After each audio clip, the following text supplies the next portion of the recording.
Good evening. I'm Brighton Town Supervisor Bill Maley. I'm pleased to welcome you all to tonight's November 24, 2015 meeting of the Town Board. As always, we're very pleased to have you here, whether you're with us in person or if you're watching on Channel 12, our cable access channel, or are streaming live on the internet, or even watching a taped replay of this. Your participation in your town government is important to all of us. I would note that the agenda and all supporting material for tonight's meeting is available on the table in the rear of the room if you're here in person. But if you're watching on your computer or TV set, it's also available on the town's webpage, www.townofbrighton.org. All of our meeting materials and the agenda are all available for you to review on the webpage. I'm going to start with a pledge to the flag. I'll ask Town Board Member Louise Novros to lead us. I pledge allegiance to the flag of the United States of America and to the republic for which it stands, one nation under God, indivisible, with liberty and justice for all.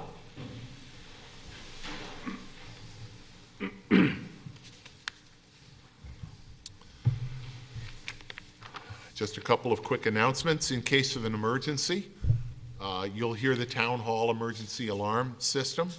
If you hear the alarm, please exit the room immediately, either by the door to my left. If you go out that door, turn right, go down the stairs, out the rear door of Town Hall and move away from the building.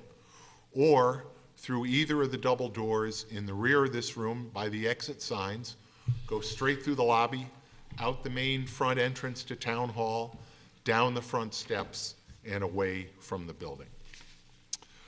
We do occasionally experience technical difficulties during the live cable broadcast of these meetings. If you do have an audio or a video problem, please call Time Warner Cable at 756-5000.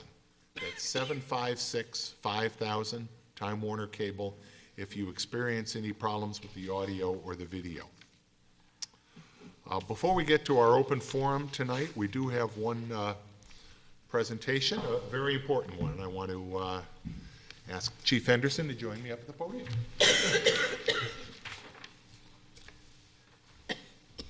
Supervisor. Actually, Marcus, can you join us as well? I'd like to formally introduce to the board and the Brighton community a police officer that recently started with the Brighton Police Department. Normally we start out our career with a ceremonial swearing in at the town board. The formal swearing in comes on the first day of work, but due to some timing issues, Marcus has been with us for a while, so I'd like to formally introduce who this young man is. He's Marcus Capator. Marcus is a Brighton police officer as of September 19th.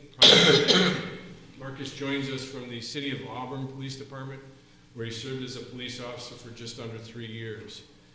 Marcus has a bachelor's degree in criminal justice from the State University of New York at Fredonia. As I mentioned, he started with the Brighton Police Department in September, completed a field training phase, and actually concluded that on November 12th. His first day as a sole police officer was on Friday the 13th, and all indications I heard he was pretty busy and he did a pretty good job. I have received some feedback from the community, some positive feedback that they talked about Marcus, what he brings to the table. He epitomizes what we look for in a police officer in the Brighton Police Department. He's an officer that believes in community policing, and it's my pleasure to introduce to you the board and the community police officer, Marcus Capator.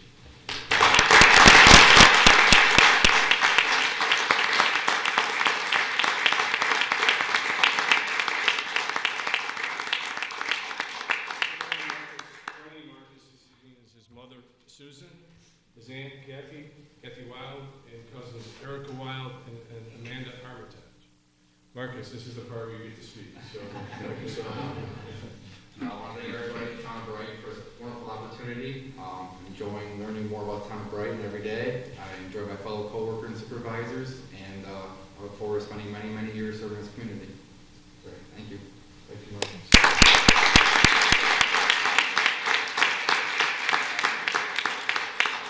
Marcus, I know you were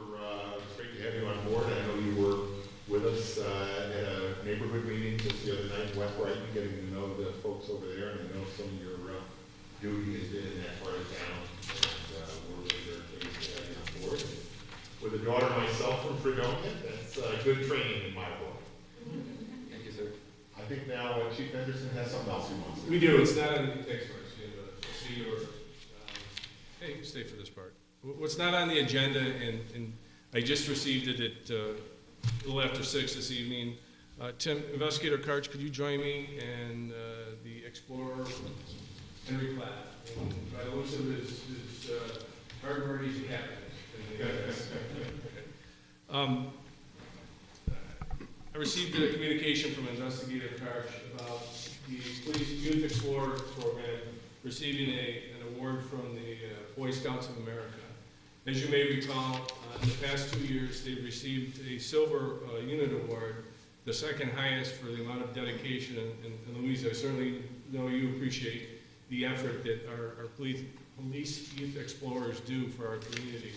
Well, I was pleased to learn this evening that they received the highest award, the Gold Unit Award. And we met in my office prior to coming up here, and I said, what differentiates a gold from a silver?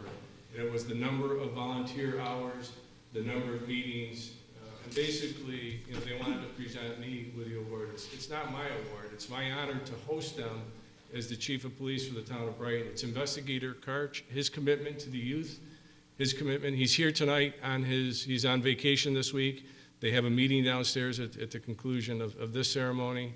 He's committed to the cause. He advocates for his explorers. He's looking for new and innovative approaches with them. And, Timmy, this is not for me. This is for you. We'll probably display it at the police department, but my recognition goes to you and all that you do for the explorers. And Henry, and as you can see, for those at home who can't see, we have a large number of youth explorers with us tonight. So my accolades to you, my recognition to you, and well deserved. Thank you for all the support that you do.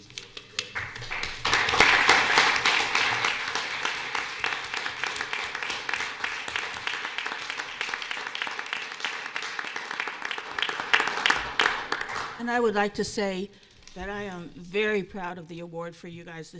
It's guys and girls. It's well deserved. They have helped me out. They started out to help me out with the pharmaceutical take back, and then they have showed up for the electronics and the shredding events. They are a very hardworking bunch of people, and they don't need us adults around. I mean, Tim Karch tells them what to do, and they do it, and they do a wonderful, wonderful job, and I thank you again. Great, thank you. They actually have cake now and cookies for a ceremony, so you're all excused. Marcus, you're welcome to bring your family down. If I could take a second, Louise, you mentioned the pharmaceutical take-back. The governor signed legislation this past week that allows pharmacies, retail pharmacies, to actively participate in collection.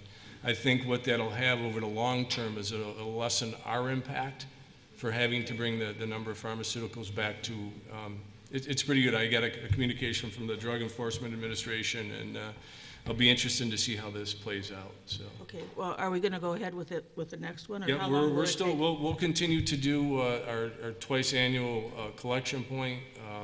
Investigator Karch does a monthly outreach to our nursing homes, and but I think over time, because we were one of the only allowed collection points, we had, the secure box, and we do an active community outreach and engagement initiatives as part of this. But over time, 1-2 years from now, we'll have a lot less of an impact, and that's a good thing. Sure it is. It's something I know we started with the hope of keeping it out of the landfill, and that's actually the business methods that these large-scale pharmacies do. So I just hope they don't resell them. no, it's a collection standpoint. It's the same law that allows us to collect them, and they're considered not to be pharmaceuticals. They're considered to be hazardous waste after. And they have to follow the same guidelines that we do. I'll brief you more as I saw it, but I was interested to see that the governor did sign that Great. legislation. Okay. Thank you. Thanks for that update, Mark. We'll now continue with the open forum. I would just note that during the open forum period, members of the audience can address the board about any matter, whether or not it's on tonight's agenda. I will recognize members of the audience wishing to speak. When recognized, please come to the podium. If you would, please give your name and address. Comments should be directed to the board and not to other members of the audience. Please be courteous, and if you do have any written comments, you can share them with us. I would also note that if you are not here, but you're watching us on TV or on streaming live on your computer, and you would like to call in and have comments or questions for the open forum, you may do so. The phone number is 303-3060. That's 303-3060. Someone will take your call, relay your message or your question to us. I would also note that if you are deaf or hearing impaired, you can still participate in our open forum using our TDD line at 784-5205. 784-5205 is our TDD line to participate in the open forum. With that, I'll recognize Dennis Adams. Well, good evening, everyone. I'm Dennis Adams. I live at 44 Glen Road in the town of Brighton. And I think by now all of us realize that there are parking and traffic issues on Glen Road which remain unaddressed. Supervisor Maley has been there on a busy day, so he certainly has seen firsthand what it can be like. And council members Novros and DePonzio have made a visit and talked with me and suggested a couple of minor improvements to the plan, which was originally here almost 2 years ago. I just have been thinking this summer about the numbers. How many pedestrians are we really dealing with? So I did some cautious estimates based on what I can observe from my front porch and out my front window and what I see walking through my neighborhood. And just as a rough guess, which is probably on the low side, but I want to do that, that roughly on a hot day, we'll see 150 cars come to Glen Road. Some of my neighbors tell me that's too low, but let's go with that. And let's say that there are only 3 people in each car. We're looking at 450 pedestrians. So if we take 20 summer days, only 20, we're looking at 9,000 pedestrians. So easily, over the course of the season, we're well north of 10,000 pedestrians who are in that street under conditions that are simply not safe. So why does this persist? And I think it's worth mentioning that of those 10,000 pedestrians, a significant percentage of them are children, who are not the most aware pedestrians either. We have 2 households in my neighborhood that don't want anything to change. We've been told that nothing will change unless there is full agreement in my neighborhood. That will never happen, never. So what do we have? We have the safety of 10,000 pedestrians minimum versus 2 households that stop this plan from being implemented. Okay, what I would like to propose is that you present this plan again with the tweaks that have been suggested, because I think those are valuable and they add to the safety. Listen to my neighbors who don't think this is a good idea. See if you agree. See if you think what they have to say really outweighs the safety of all those people. So that's about it. You have a lovely holiday. Thank you, Dennis. You too. You're right. I have been down there on hot days and not so hot days. I happen to agree with you. I do think it's important that we revisit it. We have tried, and as you know, we've worked hard with your neighborhood in trying to reach consensus, and that has been very hard to do. I do think there are issues that need to be revisited Tim Keefe and I, our Commissioner of Public Works, have spoken about it. And so I agree, and I'm going to suggest that we do put it on the agenda, probably for the January meeting of the Public Works Committee.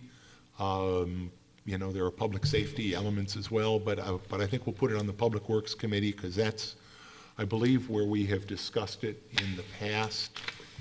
And let's see how, I do want to address the safety issues. I want to make sure the signage is consistent, and at the very least, I think there probably are some things that we do all agree on, particularly in trying to limit the number of cars that go all the way down to the bottom to the park, only then to discover that they have to turn around. So there are a lot of moving parts there, but it is our jewel. We need to keep it safe. So let's plan on opening this one back up in January. Dennis, I'm sorry, I can't recall. How many houses total are there? Okay, I have to say again that I'm Dennis Adams and I live at 44 Glen Road. So how many houses are there on Glen Road? In my immediate neighborhood, there are 4. And I might add that one of the people who advocated for this plan, Chris Urbanski, and his wife Jen have a son who started walking this summer. They moved out this weekend because they don't feel their son is safe. And I hate to see them go. They were really sweet people. And this shouldn't happen. This really shouldn't happen. There are the 4 houses in my immediate neighborhood. There are 2 more on the hill, which are part of Glen Road. And then there are 2 more in the Glen, and altogether 18 households, counting those further up on Glen Road. And many of those people walk to the Glen also, as do people from Kirk and Astor Drives. And I didn't count them. I mean, the number just gets huge, and I hadn't realized till this year just how many people are affected by this. I've heard what my neighbors have to say who oppose this, and obviously I don't agree with them at all, but you should listen to what they have and see if you're convinced. They should convince you that what they want is more important than the safety of all these people. And I'm sure the people who get parking tickets because they didn't understand the signage, and those who parked in a place that's perfectly safe but is illegal, it's hard, I think, for drivers to respect some of those parking regulations because they're not clear. You're not allowed to park in some places where there isn't a problem, and you are allowed to park in other places where it obstructs visibility, and nobody should ever park there. So I can't really blame them if they don't respect the parking regulations. First of all, they're hard to understand, and even if you understand the signs, they're hard to understand. So, Okay. and I've had a chance to watch this for a very long time. I've lived on Glen Road since 1963. My wife grew up on Glen Road, so between the 2 of us, we have probably seen more traffic on Glen Road than any 2 people living. And we have a nice, comfortable front porch where we often sit in warm weather. We have a good view of the street, and even up the street some. We both walk in the neighborhood every day. This isn't a good situation. And I think that my neighbors who oppose it, that once they see how it works, I don't think they're going to be too upset. And I'm not exactly sure why this continues. They seem to feel that it's safe or that the safety improvements would be too minor. But you need to hear it from them and not secondhand from me. Thanks, Dennis. And I also just want to say, you know, since we're talking about the Glen, I've had some conversation expect to have more with Gay Mills from the Land Trust, that we would not have Corbett's Glen as a public park were it not for the efforts of a lot of people, and certainly the Genesee Land Trust was very important among that. And we want to make sure, I think it's important always to look, to work with you and other neighbors, other users of the park, just to make sure we've there have been concerns raised. Some of them are probably inevitable with increased use of the park.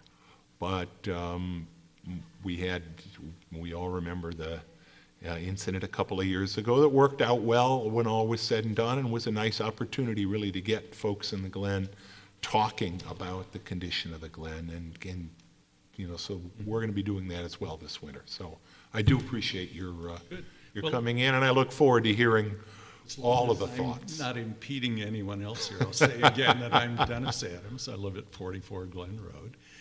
And I'm glad you brought this issue up. There are a lot of things that could be done in the Glen. And certainly the people on my street walk there often. And we know what it's like. We know what it's like any season, any time of day. We've been seeing this for And if you don't, follow Dennis on Facebook, and you'll see some beautiful pictures of the Glen. So, I really welcome that effort. I think that it's essential, and the neighbors are the ones who are most familiar with what goes on there. Yep. And our neighborhood has always supported Corbett's Glen as a public park. We supported its creation. My wife's father was the person who started the push sometime around 1950. So this has been going on a long time. It took 49 years before it became a public park. And there were difficulties all the way along. I think over and over the neighbors responded to the threats to the Glen and were able to hold back development. And finally, it became a public park after decades of advocacy. And we're delighted about that. But we need to have something done. We can't let our homes just be adjacent to a parking lot. It just isn't right, and it isn't safe. Thank you. Dennis, Okay. that Public Works meeting is on January the 5th, Tuesday the 5th at 9 o'clock. Hopefully you can come. Will do. And I say Public 9 Works. a.m.? I'm sorry. 9 o'clock a.m. in the basement conference room. Our Parks Department is part of our Public Works Department, which is why I think that committee is the place to do I it. think that's where it was discussed And previously. it was, so, yeah. Let's revisit that. I Good, appreciate your interest. thank you. Is there anyone else that would like to address the board tonight during our open forum? Then if not, we'll continue with the agenda. Can I have a motion to approve the agenda? So moved. Second. Discussion? Please call the roll. Councilmember Novros? Aye. Councilmember DePonzio? Aye. Councilmember Werner? Aye. Supervisor Maley? Aye. Motion to approve and file the minutes for the November 10th, 2015 Town Board meeting? So moved. Any discussion? And please call the roll. Councilmember Novros? Aye. Councilmember DePonzio? Aye. Councilmember Werner? Aye. Supervisor Maley? Aye. We do have a couple of items of communication tonight. Can I have a motion to receive and file our communications? So moved. Second. On November 11th, we had our annual Veterans Day ceremony at our Brighton Veterans Memorial Park in Buckland Park. And the first item of communication are comments from Congresswoman Louise Slaughter. It was a lovely ceremony, as it always is, and we want to include Congresswoman Slaughter's comments in the record. There's also just a lovely note from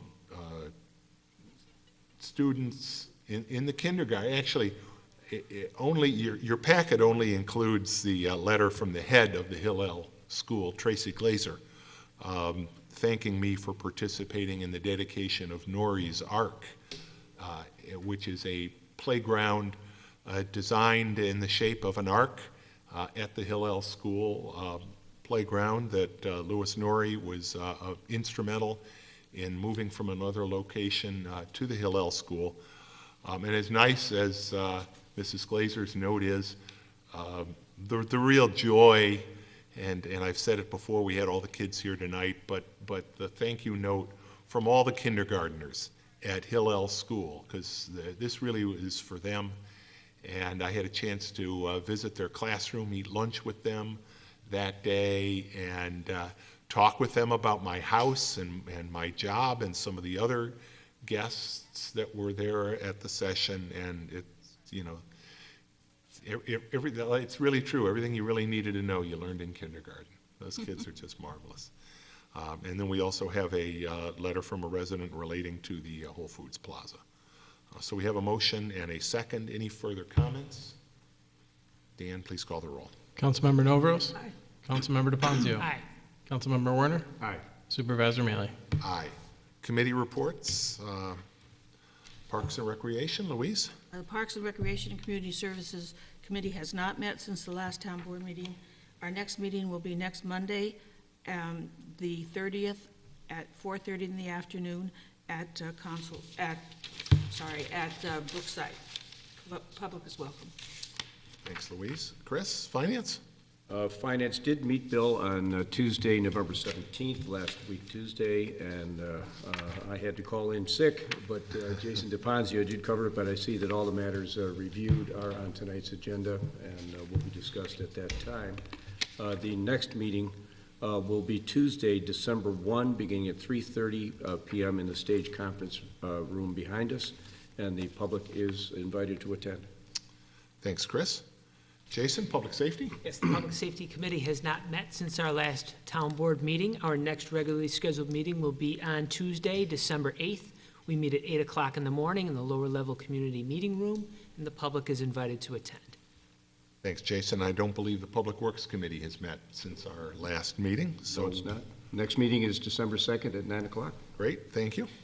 We'll move right into, we have no old business, new business. Chris, reading and approval of the claims. Bill, this evening I've reviewed claims totaling $2,813,220.33. Those claims that caught my eye, two very large ones, were the police and fire retirement and employee retirement contributions for the year of about $2.2 million. That's the lion's share of the claims tonight. Books and AV supplies for the library, about $8,700. And pollutant reduction component of our GIGP project, some $57,859. Tim, can you tell us about that? Be happy to, Chris. As you know, the project's been going on. This is our first year of construction. We put out bids for a lot of the materials and supplies that we are ultimately installing out there, that being one of them. It's specialized soil, and it absorbs a lot of the pollutants, prevents it from going off-site into the drainage system and ultimately the creeks and tributaries that are downstream. So it's a much-needed part of the project and the process, and it is paid for by the grant that we have from the state, and it is one of the requirements that we do have this material in there to provide this benefit. Perfect. In addition, I saw again our, I believe it's quarterly payment to the city fire department for their excellent service out in West Brighton, some $206,000. And crack filler for some $18,488. Tim, how do we use that? Street preventive maintenance, part of that program, Chris. As you know, that when we surface treat or we have asphalt pavement, it does develop cracking in there for a variety of reasons. If we can fill those cracks to the most extent possible, it prevents water from getting in there. Water is the most damaging component to our, our street infrastructure. So it does help seal that off and extend the life of the pavement. Great.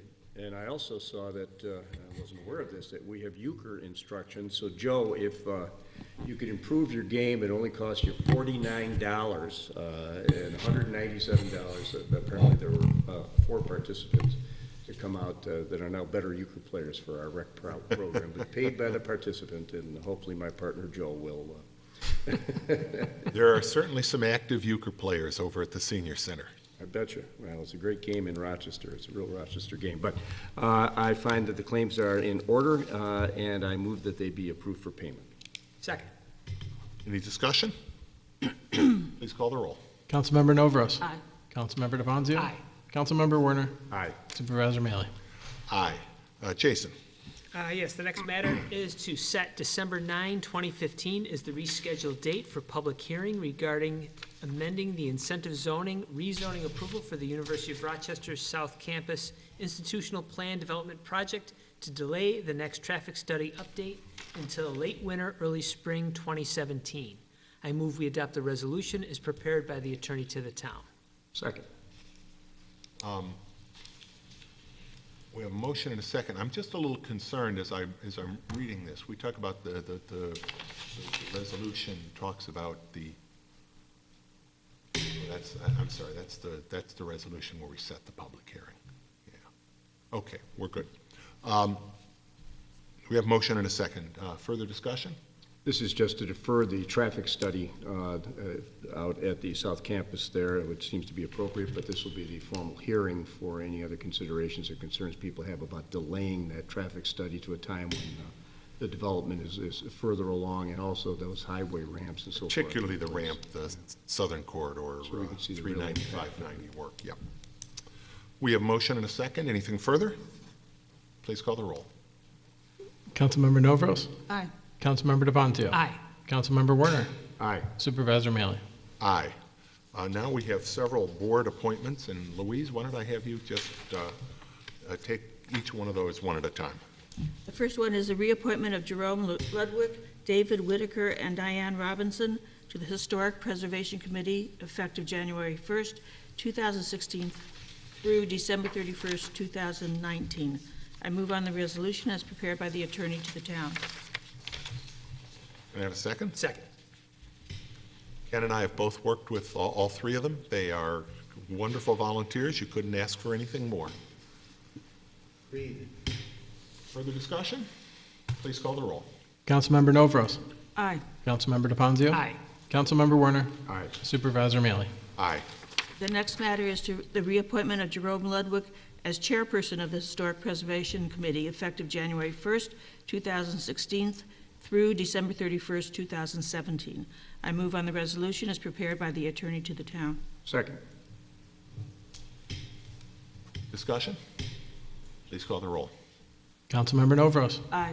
Councilmember DePonzio. Aye. Councilmember Werner. Aye. Supervisor Mealy. Aye. The next matter is reappointment of Andrew Spencer to the Architectural Review Board effective January 1st, 2016 through December 31st, 2018.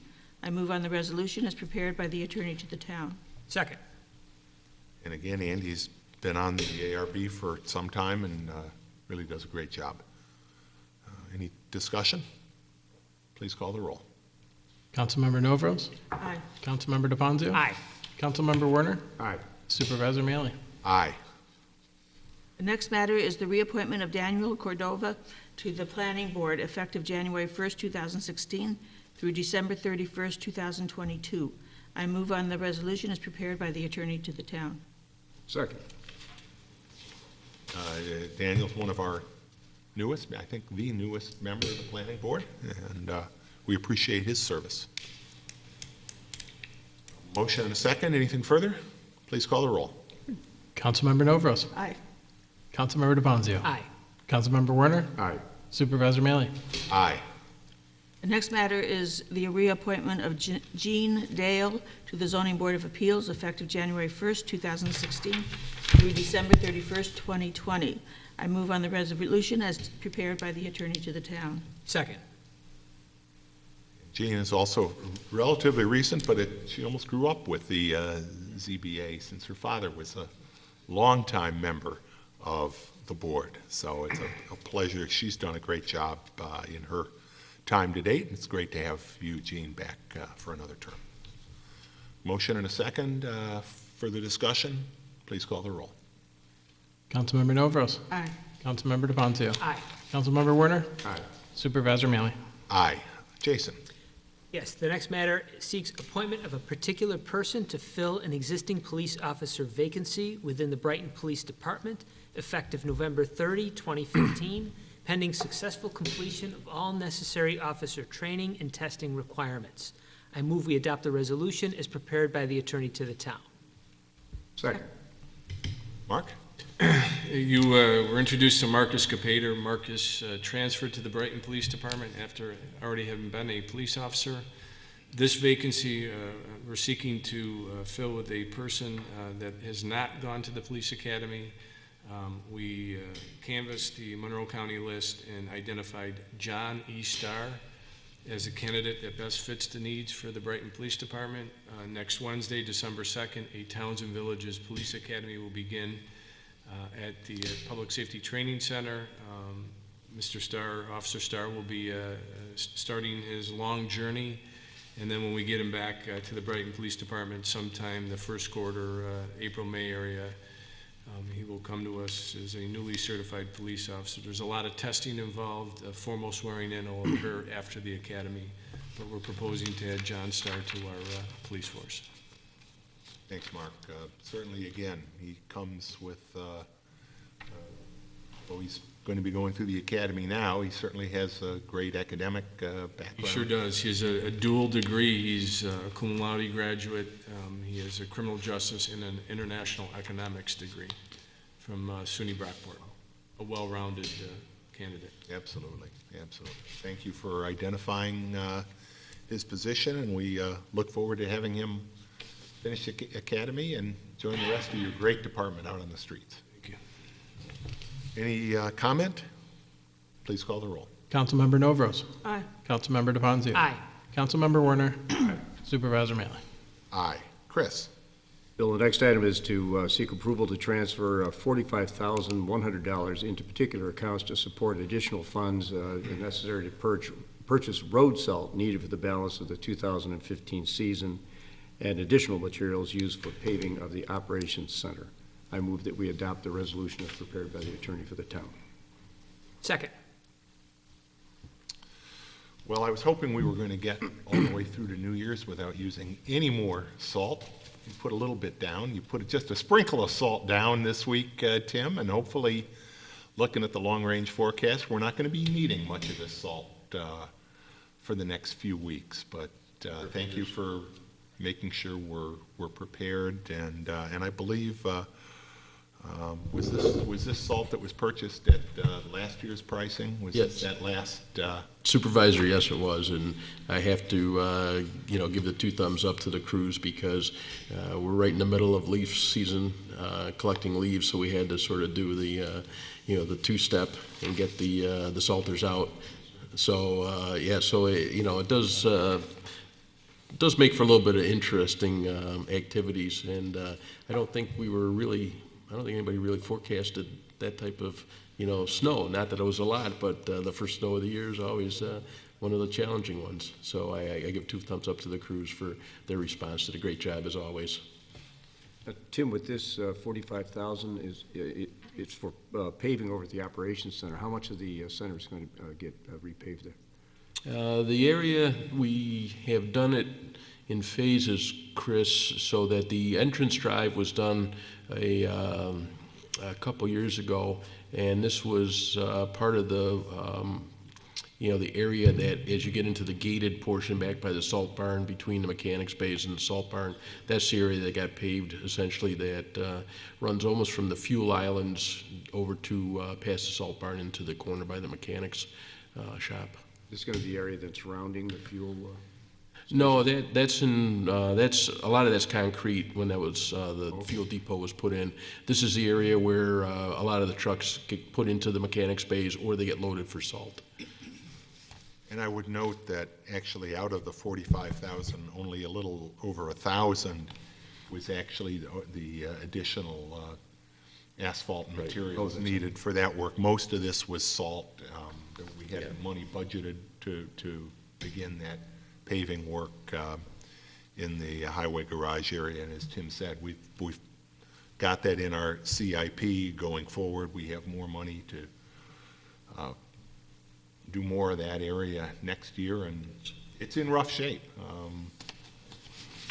It takes a beating. It does take a beating, so it's important that we do that. Motion and a second. Further discussion? Please call the roll. Councilmember Novros. Aye. Councilmember DePonzio. Aye. Councilmember Werner. Aye. Supervisor Mealy. Aye. Chris? Next item is to seek approval to appropriate $7,863.44 from proceeds of forfeited funds to the Public Safety Facility Improvement Account to support purchase of additional video security cameras. I move that we adopt the resolution as prepared by the attorney for the town. Second. Mark?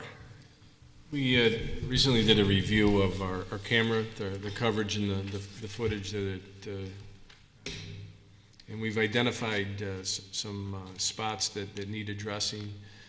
We hope never to have a concern, but if there was some type of an incident, because we've identified these areas as being not covered by the cameras, we're proposing to add 3 additional cameras that will cover these areas. So, and we'll have what we believe to be 100%, or pretty close to 100% coverage at the public safety facility. Great. Further discussion, anybody? Please call the roll. Councilmember Novros. Aye. Councilmember DePonzio. Aye. Councilmember Werner. Aye. Supervisor Mealy. Aye. Jason? Yes, next matter is seeking approval to amend the agreement with General Code Incorporated to increase the annual maintenance fee by $200 to support mobile use of the Municity software program. I move we adopt the resolution as prepared by the attorney to the town. Second. Discussion? Please call the roll. Councilmember Novros. Aye. Councilmember DePonzio. Aye. Councilmember Werner. Aye. Supervisor Mealy. Aye. Chris? Next item is to authorize the supervisor to execute an agreement with Lifetime Benefit Solutions to administer services for the Employee Flexible Spending Account. I move that we adopt the resolution as prepared by the attorney for the town. Second. Suzanne, if you could just, Since about 1993, we've offered flexible spending benefits for our employees where we can set aside pre-tax money, and Lifetime Benefit Solutions is our administrator of that plan. So we have an annual compliance fee and a monthly administrative fee that we pay them. So it's continuing service. and the price this year Not is changing. not changing at all. From 2015, so there's not a new contract or anything to sign, it just, It's on the Not agenda going. as a new agreement, but it's actually not a new agreement, it's just a continuation of an existing agreement. And in talking with the finance director, it would seem that we will be able to continue with this beyond 2016 as well, as long as the price doesn't change, and as Right. long as we're satisfied with the service. That's right. If the price changes, we'll come back. Yeah. Good. Motion and a second. Further discussion? Dan, please call the roll. Councilmember Novros. Aye. Councilmember DePonzio. Aye. Councilmember Werner. Aye. Supervisor Mealy. Aye. Louise? The next matter is to authorize the supervisor to execute an amended agreement with the Jewish Community Center of Greater Rochester to extend usage of the Brighton High School pool on a month-to-month basis, but not to exceed December 31st, 2016. I move on the resolution as prepared by the attorney to the town. Second. This is an arrangement we've had with the JCC during the fall of this year. Their construction on their new pool is taking longer than they had expected. And so it's been a mutually beneficial agreement, so we're going to continue making the high school pool that we use under contract with the school district available to JCC members with a separate sign-in. And the JCC pays us directly based on usage. So it's worked out well while that construction project down Edgewood Avenue gets finished. Motion and a second. Any discussion?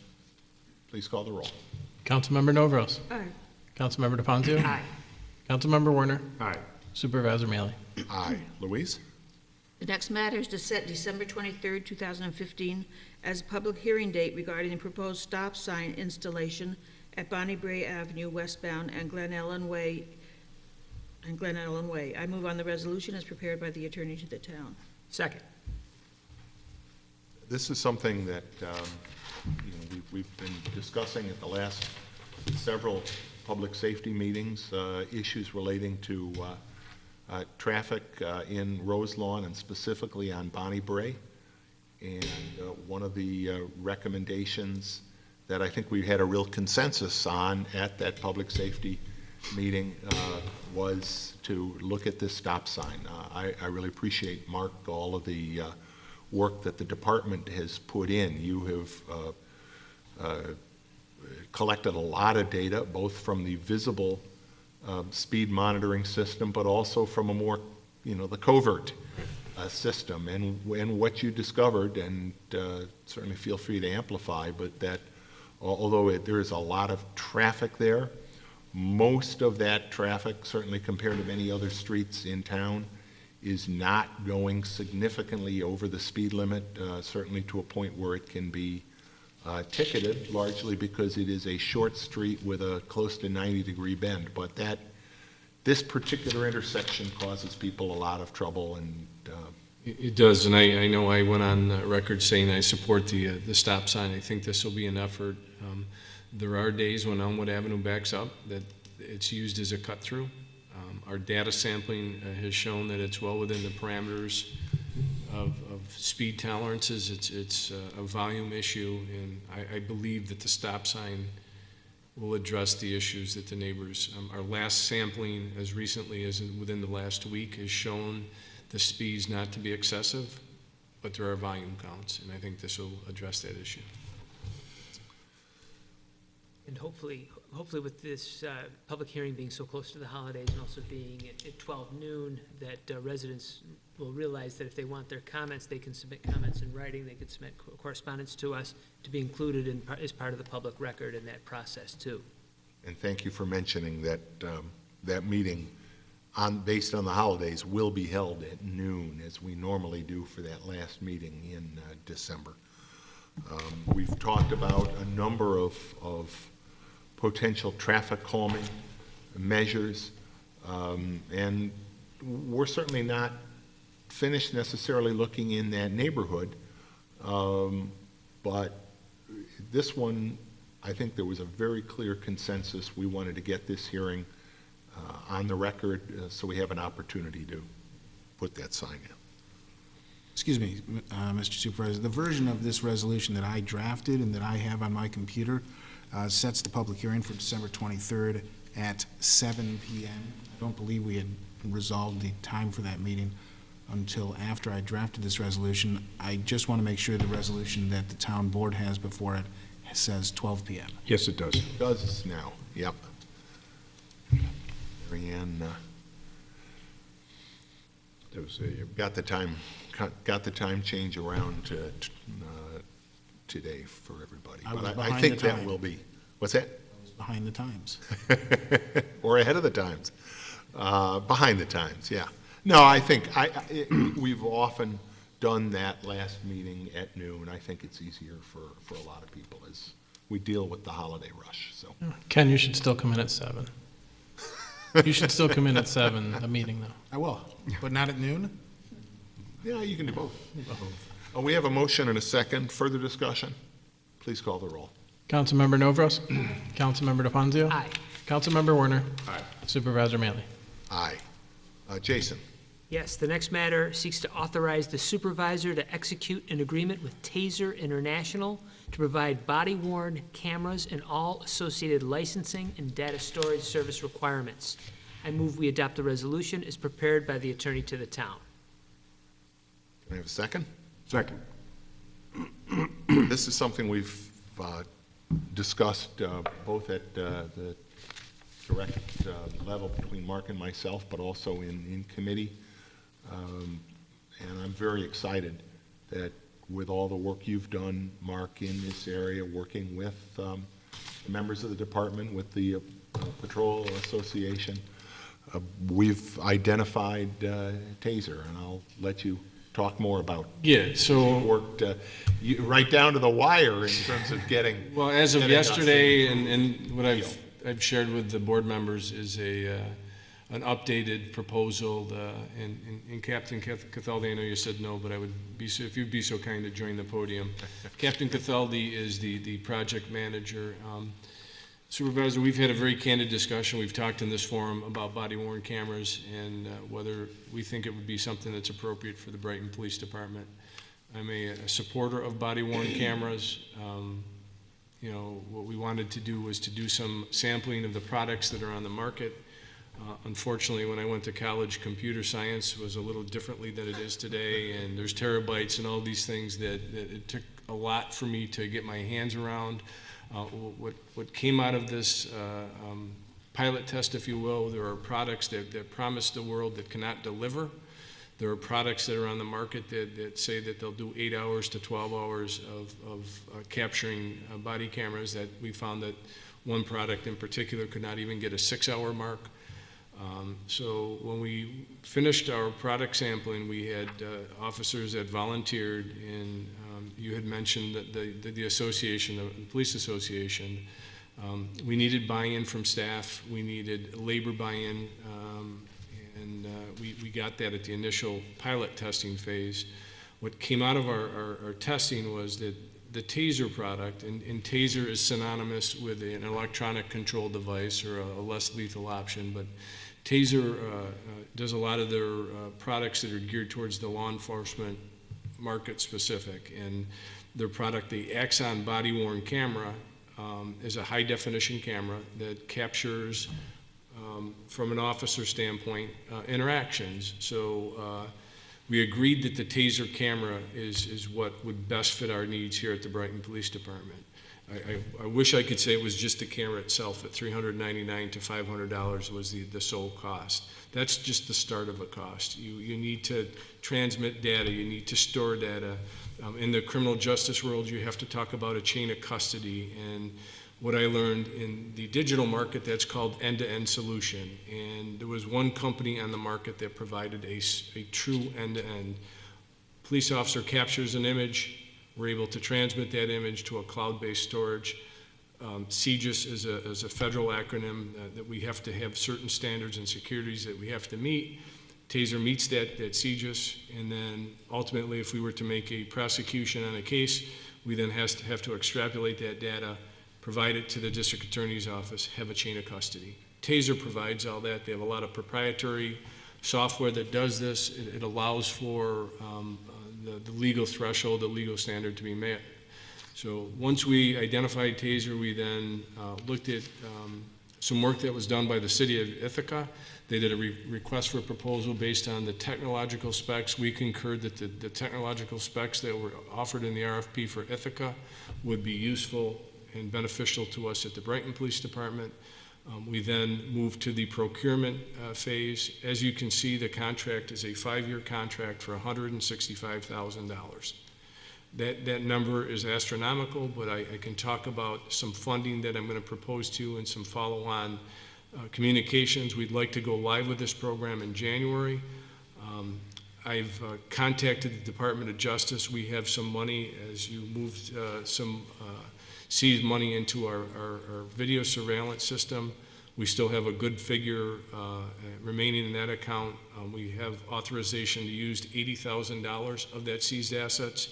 The next Finance Committee meeting, you'll see a communication from me asking to move $80,000 into this purchase.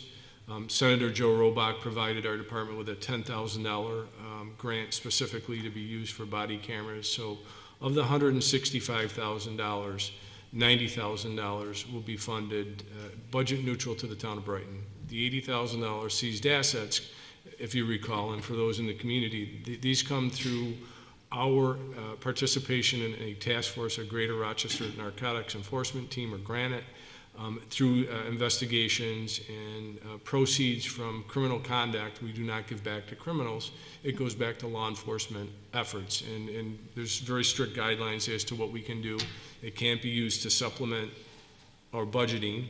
It has to be something that adds to the law enforcement endeavor of an organization, and body cameras do that. And as we heard from the president, he supports body cameras. The Department of Justice supports body cameras. So when I asked for permission to use this funding, they agreed. So what this action that you're about to vote on does tonight, it allows the supervisor to enter into a professional services agreement with TASER for 5 years. I was not able to be at FASC last week. I was at a seminar out of town. What I would have brought up at FASC, and I'll bring up right now, this takes care of our digital storage for the first 5 years of a program.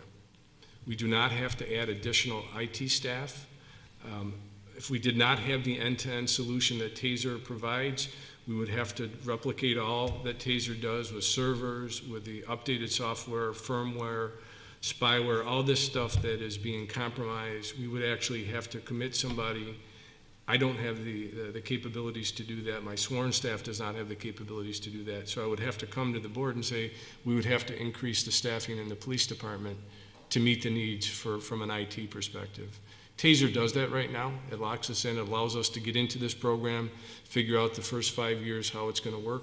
We start day 1 with a camera from TASER. Year 2.5, they provide us with an updated camera. And then year 5.0, they provide us with another camera. So that's 3 generations of cameras that this proposal does. You'll see that we're asking for 36 cameras and a backup camera. I will not wear a body camera as the chief in my administrative role. The 2 captains will not wear body cameras in the administrative role. The rank of lieutenant down will wear body cameras. We have an officer that is assigned to a covert or undercover operation. That officer will not wear a body camera. Our investigative personnel will use it on a limited basis. Supervisor, we're currently working with our labor attorney on the exact language. Our proposed use for the body camera, the general order will dictate and direct that its sworn staff activate their body camera on enforcement actions. I've had some meetings, some great meetings with members of the community. I've had some great meetings with the faith community. I talked to the president of the New York State Civil Liberties Union. We're trying to get our hands around when should that camera be on. And I know we've had some preliminary discussion at this level that an officer would have a full 8 hours of coverage. And from a privacy perspective, I cannot write a policy and dictate that an officer have 8 hours of coverage with a body camera.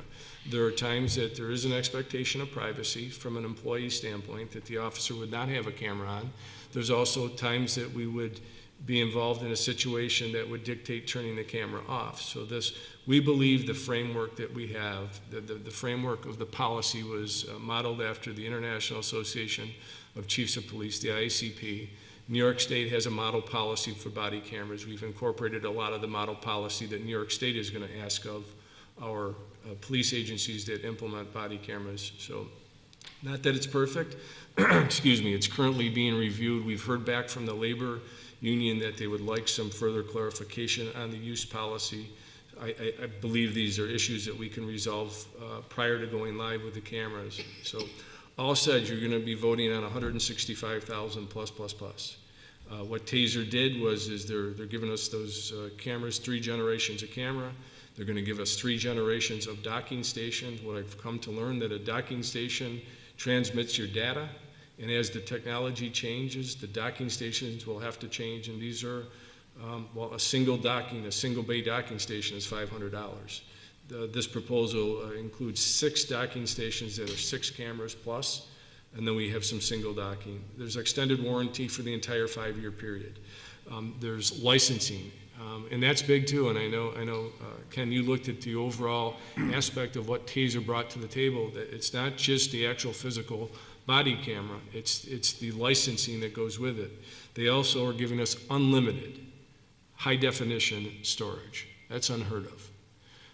And they're also allowing us, and I think this is good, and for those that are watching from home that are from a technological background, 700 gigabyte for free non-TASER related uploads. And as we move into a new generation of records management, and our reports and our pictures that are not captured on body camera need to be stored in that criminal justice chain of custody environment, TASER is saying we'll give you 720 gigs free storage to go along with this contract. And the captain can attest to this. Yesterday, we negotiated with the company that they will come out, they will send a representative out on site to completely set this up. It will not have to be a town IT staff person. They'll work with our town IT staff. But by the time that they leave at the end of the day, we will be up and running with the TASER body cams. We will have our evidence.com completely interfaced. I've talked to the district attorney. She has requested some specification for their agency. That's part of this.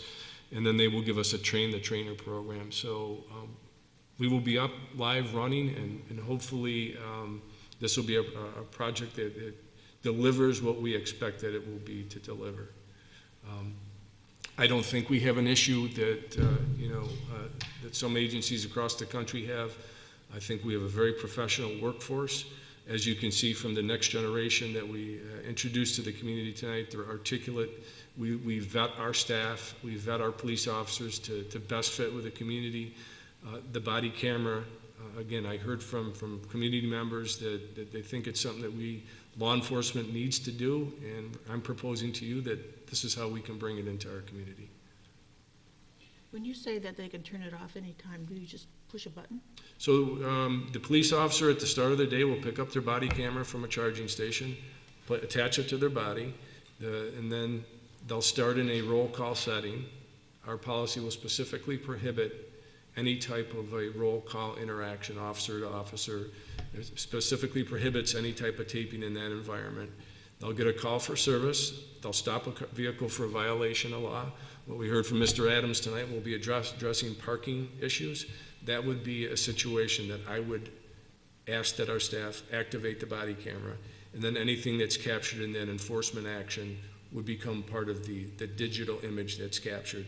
At the conclusion of that enforcement action, the camera will be off. I mean, they don't have to take it off of them to do it? No, it's an actual, the nice thing about TASER, there's a big circle. They press it twice. There's indicators on it to indicate that it's on. There's actually a vibrate mode. Our officers wear what I consider to be the best in the market body armor. They'll be able to feel that through their body armor, and they'll know when it's on. They'll also know, there's the policy addresses what happens if something is accidentally not captured or should have been captured. We'll work through this. I think there's going to be a training learning curve with technology, as is with any technology. There's a training learning curve, but we've talked, and we had this assumption that 8 hours would be that number, and I don't think legally we can do that, expect an employee to have a body camera on for 8 hours. But I think what our policy does is addresses that. I will say, though, as the chief and I have discussed, enforcement actions don't necessarily follow the clock. And certainly someone may be at the end of their shift and their services continue depending on what's going on. And that's why having that extended 8 hour or 8 hour plus battery life is so important. That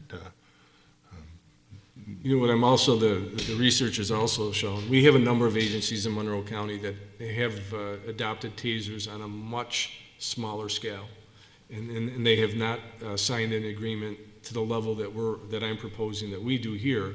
Right now, the city of Ithaca is the only New York State medium-sized city that's done that.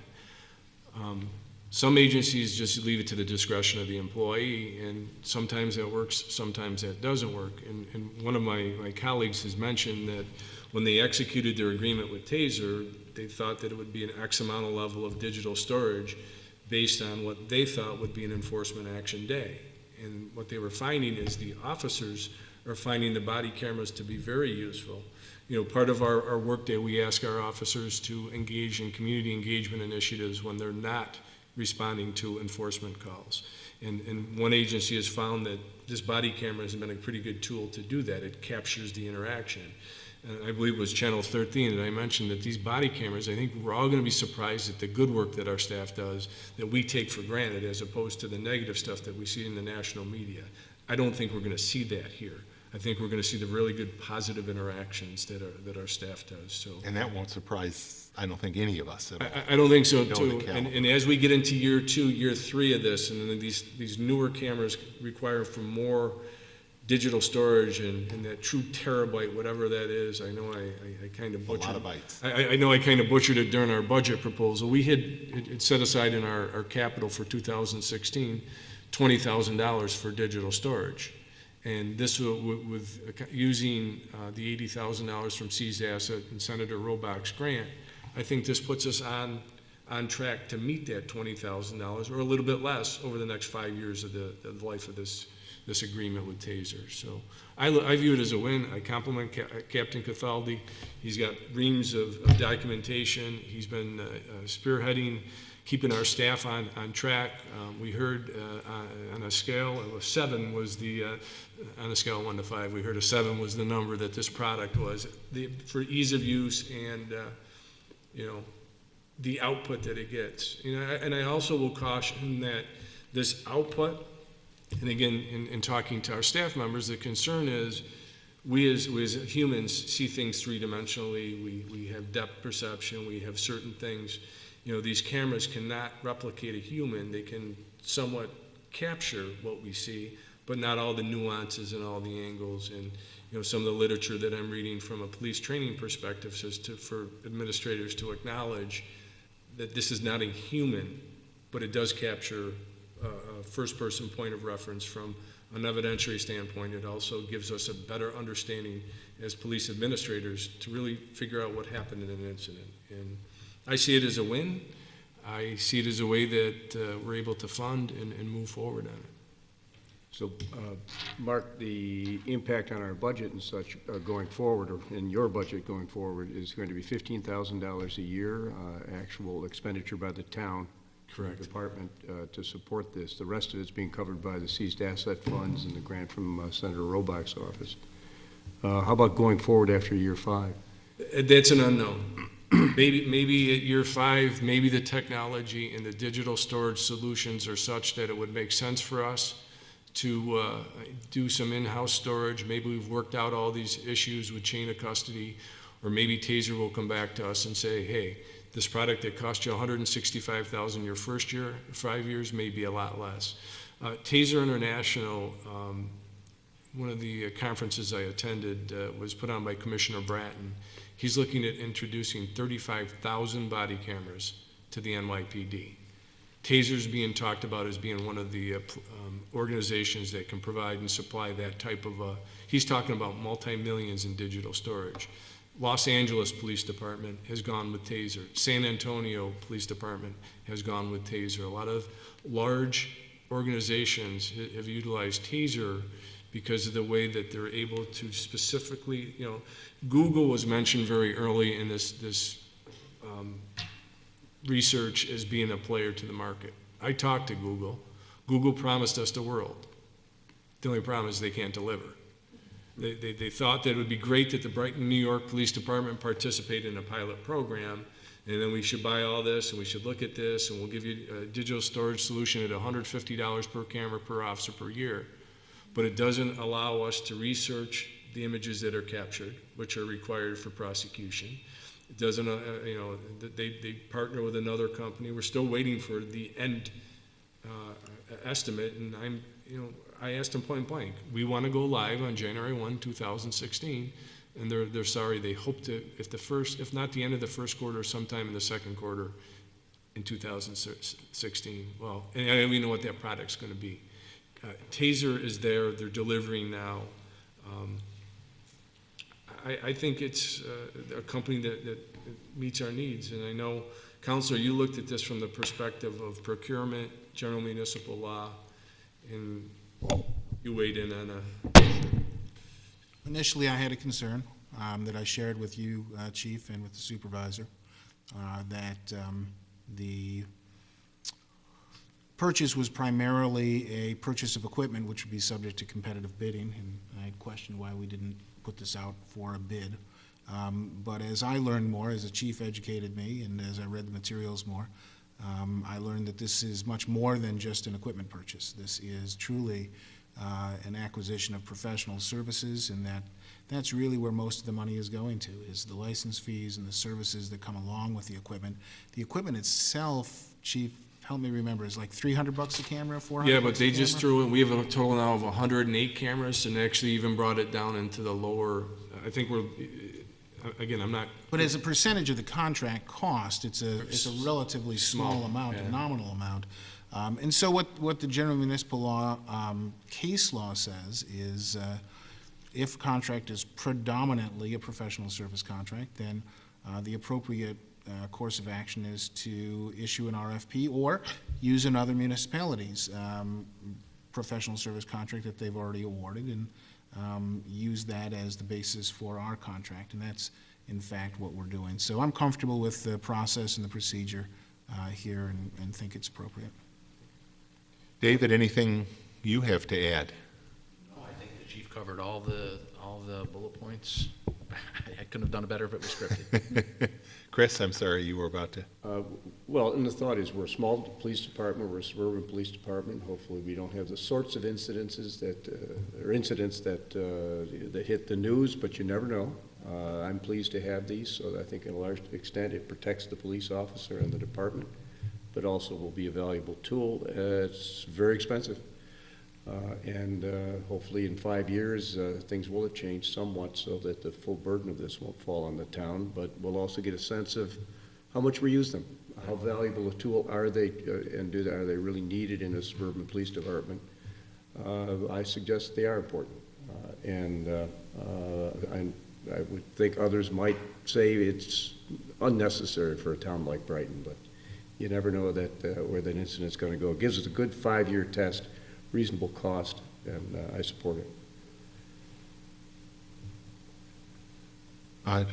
We have a motion, we have a second. Dan? There's nothing further? I'm just going to say a few things when it's time for me to vote, so. Councilmember Novros? Aye. Councilmember DePonzio? Aye. Councilmember Werner? Aye. Supervisor Manley? I think everybody in the community that saw this presentation tonight knows how much time and effort our police department, particularly Chief Henderson, but the officers that tested these units, Tim Karch and the Patrol Association, David Cathaldi, Captain Cathaldi, put into making what is a really important decision. We talked at budget time that new initiatives in a tax cap world, in a 0.7% tax cap world, are going to be few and far between, and yet I certainly felt that this initiative was important enough that we needed to do this. And I'm very confident that with the time and effort that has been put into it, the examination of different vendors, really looking at the kind of specifications that were needed to address the true needs both of the community and of the department. We have before us an opportunity to get a system that's going to serve us well for 5 years at a cost that's not insignificant, but makes sense for the value received. So I really thank you for that. And I do think that the community will thank you. The community supports the police department 110%. And this is an indication, to me, it's an indication that we recognize that there have been some very, very difficult incidents, and some where video evidence has been able to clarify much more effectively what happened. But it's also, to my mind, a tremendous vote of confidence in our police department. Thank you. So with that, I very, very enthusiastically vote aye. Thank you again. Next item, Chris. Bill, the next item is to seek authorization for the supervisor to execute an agreement with the University of Rochester for the Strong Employee Assistance Program for 2016. I move that we adopt the resolution as prepared by the attorney for the town. Second. The EAP program has been very valuable to our staff. It's a very reasonable cost at the U of R, and this is a continuation of the same program we've had in place in the past. Suzanne, any other input that you have? Or? As you said, Chris, it is a very valuable program to be able to offer the employees at a low cost. Thanks, Chris. And we have a motion and a second. Further discussion? Also, zero increase. Zero increase again, yep. Dan, please call the roll. Councilmember Novros. Aye. Councilmember DePonzio. Aye. Councilmember Warner. Aye. Supervisor Mealy. Aye.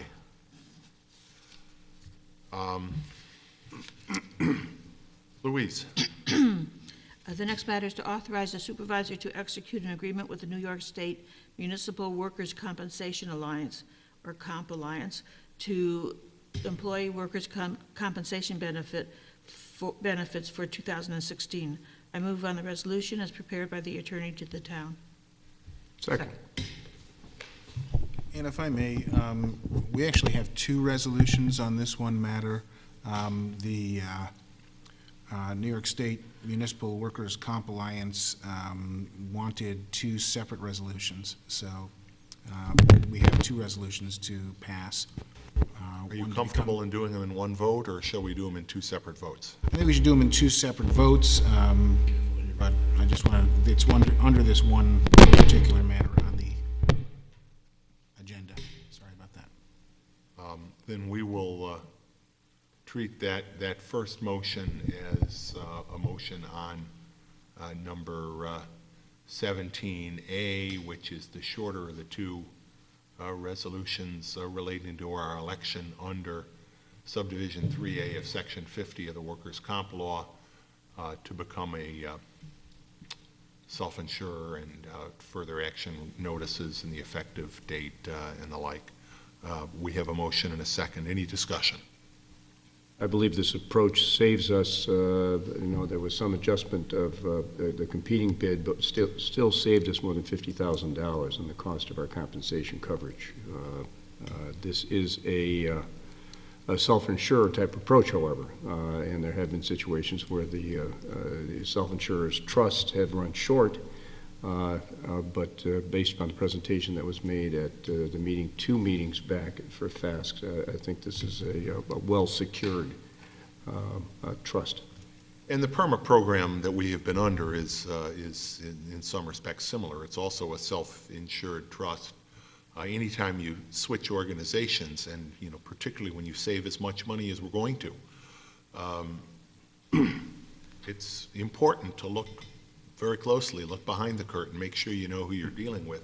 PERM has been a great organization to work with, but the Comp Alliance is affiliated with the State Association of Towns, and also the Conference of Mayors, I believe, is also a supporting, State Conference of Mayors is a supporting organization of the Comp Alliance. So we will know who we're working with, and right risk management, whom we work with as it relates to risk management for our property and casualty through NYMER. Again, and we'll be taking action on a second resolution in a moment. But all of these organizations are organizations we know. There are over 200 municipalities in the state that are currently part of the Comp Alliance, and the savings, again, I go back to the tax cap, the savings were compelling. So on resolution 7A, we have a motion, and 17A rather, we have a motion and a second. Any further discussion? Please call the roll, Dan. Councilmember Novros. Aye. Councilmember DePonzio. Aye. Councilmember Warner. Aye. Supervisor Mealy. Aye, and I'll ask Louise then to move on number 17B.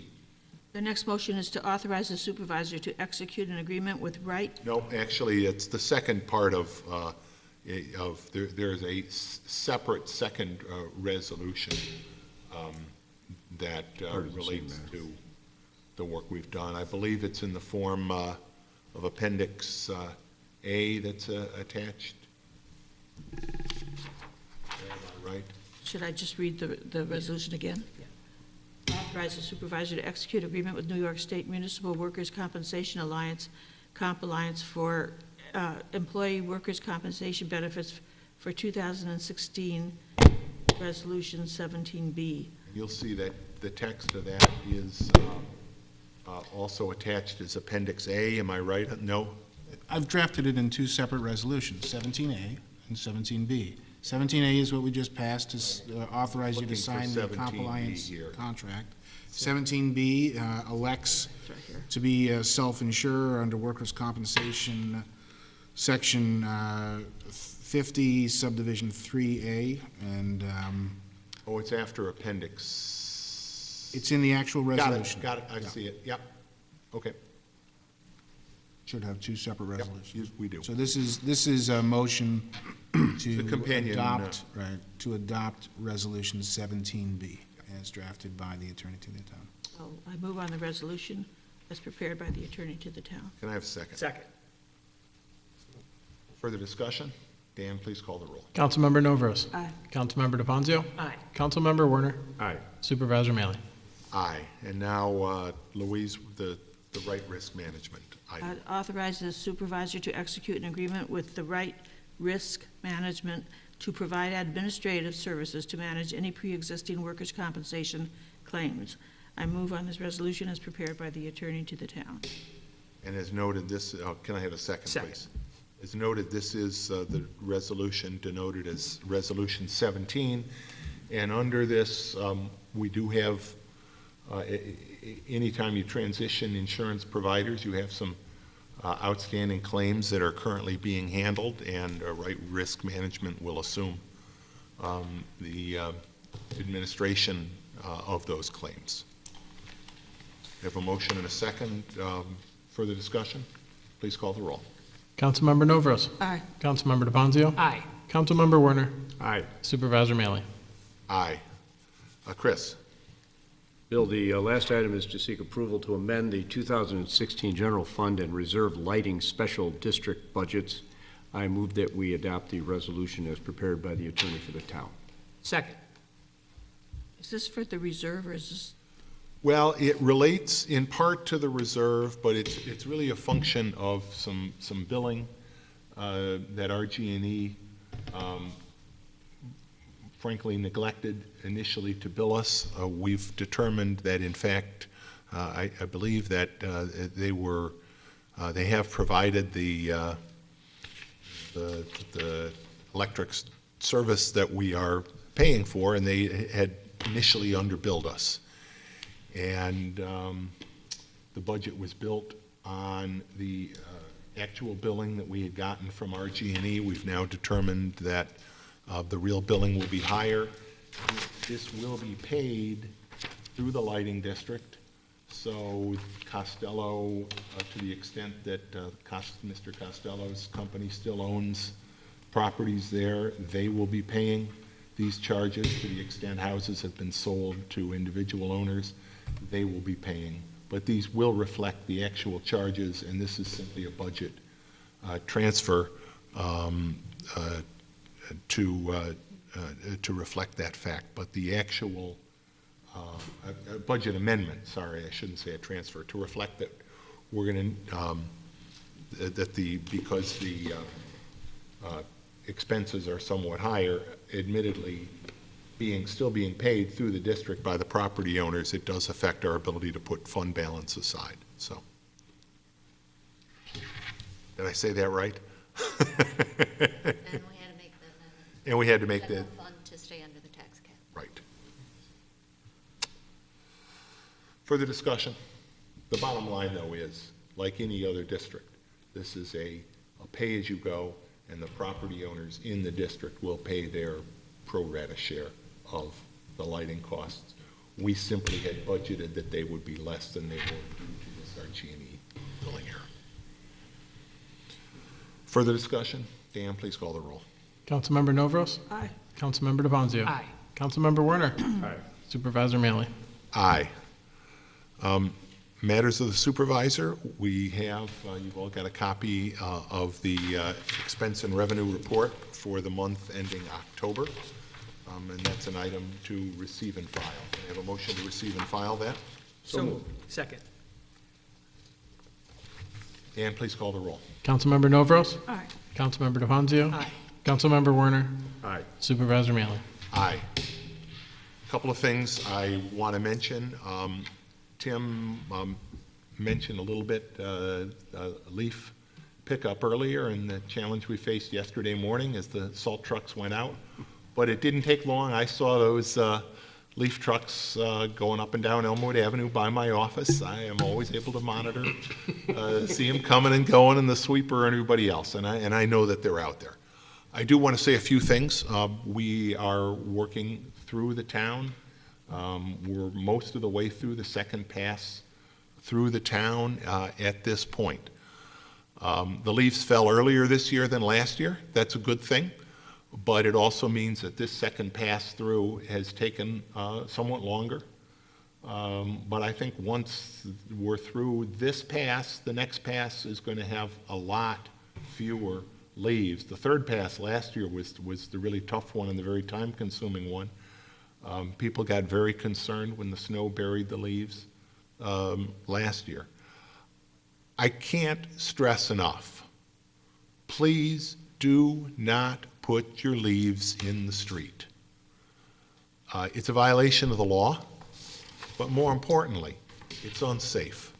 It's unsafe to drivers.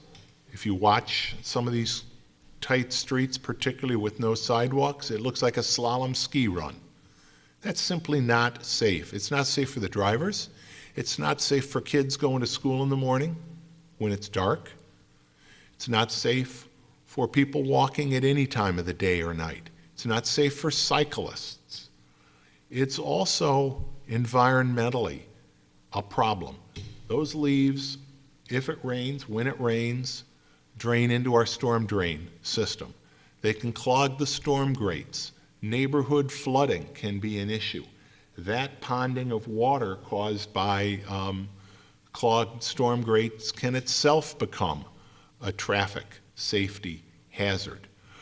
I got to say, we even got some calls from people who had put their leaves out in the street, and they complained that they couldn't get through on their street when they themselves were the ones that had put the leaves out on the street.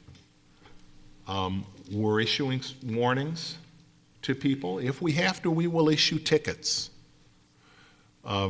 Judy, it's so good to have you always here. I think next year one of the things we really need to do, and we will be doing, is asking Brighton Neighbors United and all the neighborhood associations to help us in getting the message out to all of.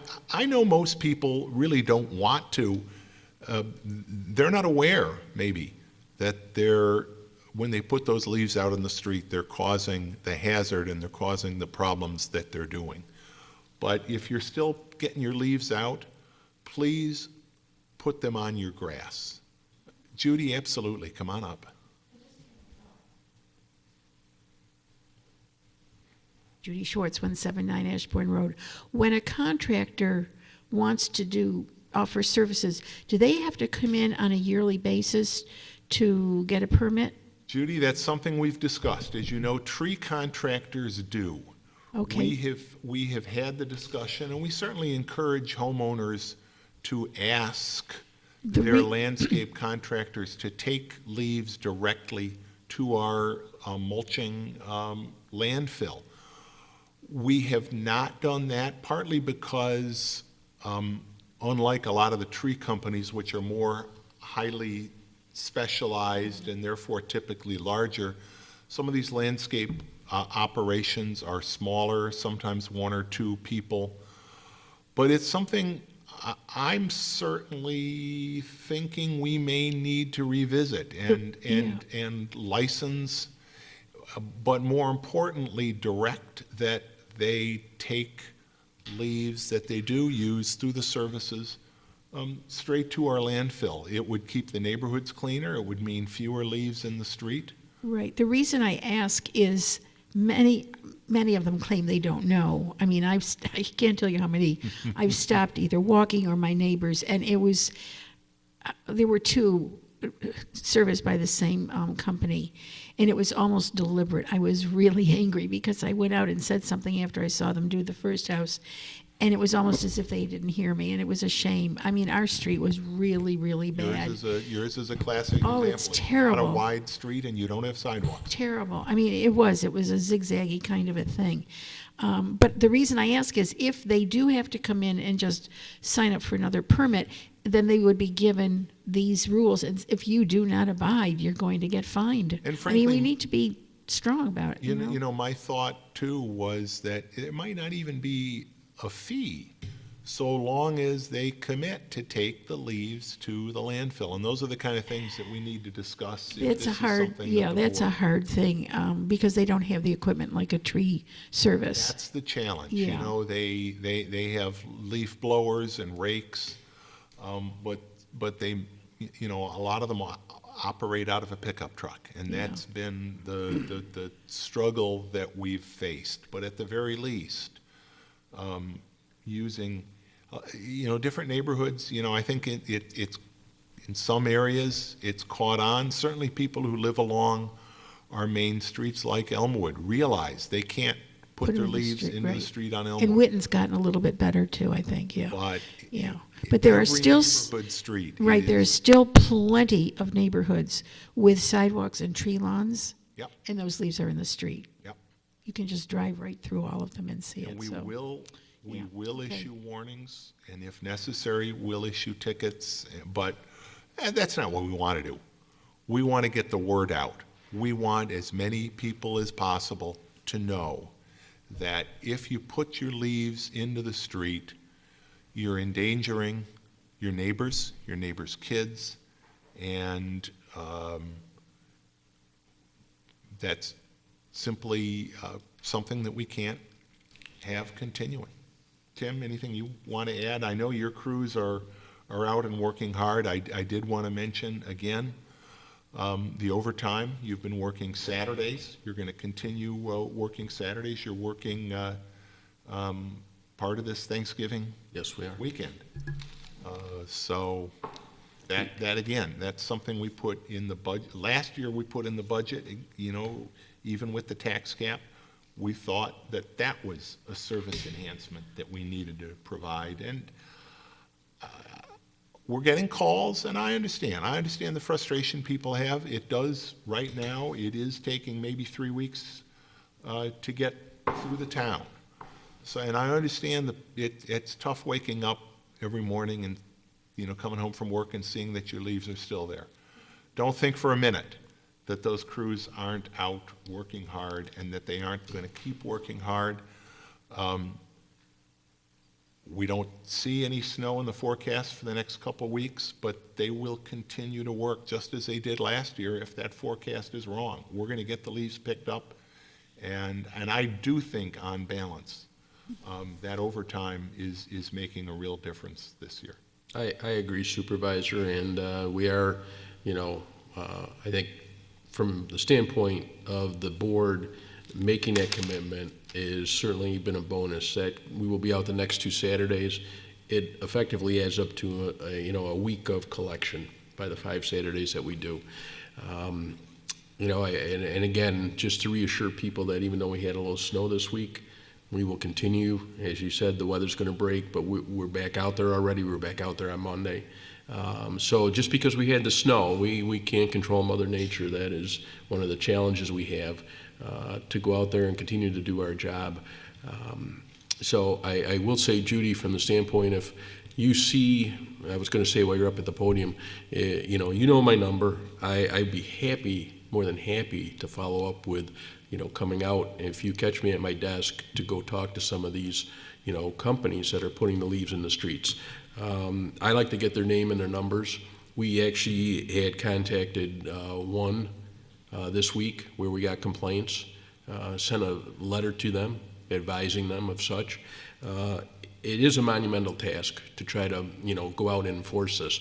But I've been doing a little research, and unlike some of the codes that we have where we have to go back after the property owner, I think by highway law, I would be entitled to go after anybody who puts the leaves in the streets. So it doesn't necessarily have to be penal against the homeowner, though they should know as well. And as Bill has said, we would rather do the education and get people to comply just by knowledge of what they should and shouldn't do.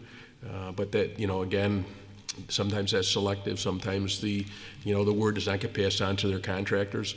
But we could, I think we could go after all of the companies that do it, and not have to go after the homeowners. So, that's something that Bill and I have talked about, as well as the other topics you talked about, trying to regulate this or just monitor this a little better. But there are a lot of small operators out there that are flying under our radar. So we wouldn't probably catch everybody, but we certainly know of most of them. Thanks, Tim. Please thank, all the men and women. They are working hard. They are, and again, 2 thumbs up to them.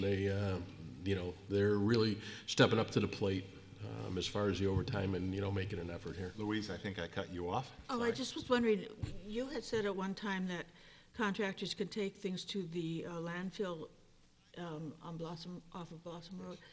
Leaves too? Browncroft. Yeah. Pardon me? Browncroft, I'm sorry, yes. Yeah, it's at Browncroft, just east of 590. Leaves as well. And is there a permit they have to get to be able to get in there? Yeah, generally, the contractors that come in at the beginning of the year and get an annual permit, they go in and they pay by the size of the vehicle, the gross vehicle weight. That is sort of indicative of what we expect for the volume that they would generate. And again, it's not huge, but it would be, a cost that they would have to incur. But it is a resource. It's an option.